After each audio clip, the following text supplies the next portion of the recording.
Hello అండి, నేను మీ doctor Tabassum. So ఎవరైతే ఈ విధంగా షోల్డర్ పెయిన్తో బాధపడుతూ ఉంటారో వాళ్ళ కోసం సింపుల్ ఎక్సర్సైజ్ అండి. ఈ విధంగా చైర్ ప్లేస్ చేయాలా.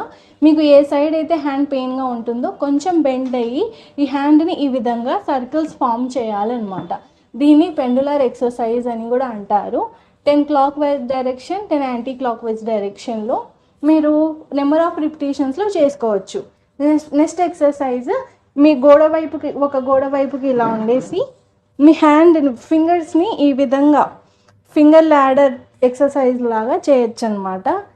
ఈ విధంగా మీరు ఎంత పైకి తీసుకోగలరో మీ హ్యాండ్ని తీసుకుంటూ మీరు కూడా వాల్ సైడ్ దగ్గరికి రావాలన్నమాట. ఫ్యూ సెకండ్స్ హోల్డ్ చేయాలా, దెన్ రిలాక్స్ అనమాట. సో ఈ ఎక్సర్సైజ్ వల్ల షోల్డర్ జాయింట్లో మొబిలిటీ పెరిగి మీకు రేంజ్ పెరగడానికి హెల్ప్ అవుతుంది. షోల్డర్ జాయింట్ కూడా ఫ్రీ అవుతుంది. Thank you.